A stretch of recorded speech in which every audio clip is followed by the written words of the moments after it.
Now, while Justice Thomas concurred with the majority opinion, he also pointed out some serious deficiencies in FIFRA. I agree with the court's interpretation of the Federal Insecticide, Fungicide, and Rodenticide Act and its application of our preemption precedents. I therefore join its opinion in full. I write separately to call attention to some of the underlying constitutional infirmities in the Act. What could these underlying constitutional infirmities be? First, the Act likely exceeds Congress's authority under the Commerce Clause, which authorizes Congress to regulate commerce among the several states. It's Article 1, Section 8, Clause 3. I think the phrase likely exceeds is a tremendous understatement. FIFRA blatantly exceeds Congress's power under the Commerce Clause. This power allows Congress to regulate selling, buying, and bartering across state lines. That's from United States v. Lopez. It does not allow Congress to regulate agriculture or manufacturing activities entirely separate from commerce.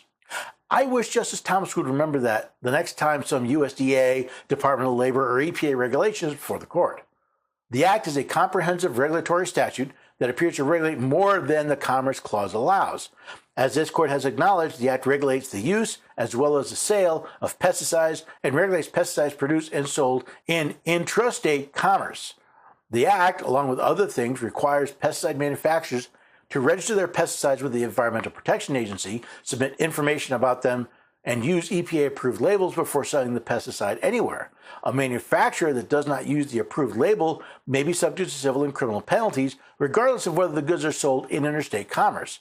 And the Act goes even further, making it illegal for consumers to use registered pesticides in ways inconsistent with their label.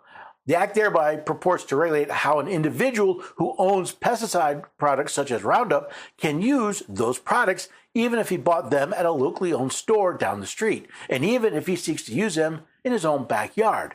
Accordingly, the Act is likely unconstitutional in many applications. But this isn't the only constitutional issue Justice Thomas found in FIFRA. Second, the Act raises questions about Congress's ability to delegate core legislative power to the EPA. As the court explains, Congress granted the EPA the authority to issue regulations for carrying out the Act. The EPA has thereby issued extensive regulations dictating what must appear on a pesticide label. Through these label regulations, the EPA exercises immense power over private businesses and individuals. Violating certain regulations is a federal offense. The EPA thus appears to make substantive rules punishable with fines or imprisonment a core legislative power that cannot be delegated.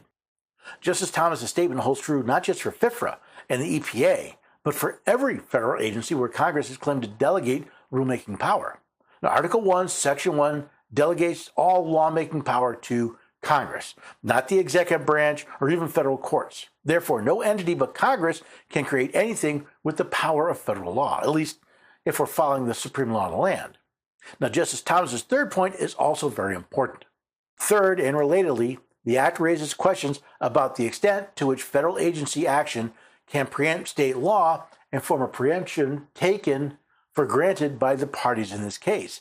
The Supremacy Clause makes this Constitution and the laws of the United States which shall be made in pursuance thereof, and all treaties, the supreme law of the land.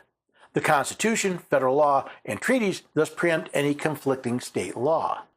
I wonder why Justice Thomas left out part of the Supremacy Clause, specifically in all treaties made or which shall be made under the authority of the United States.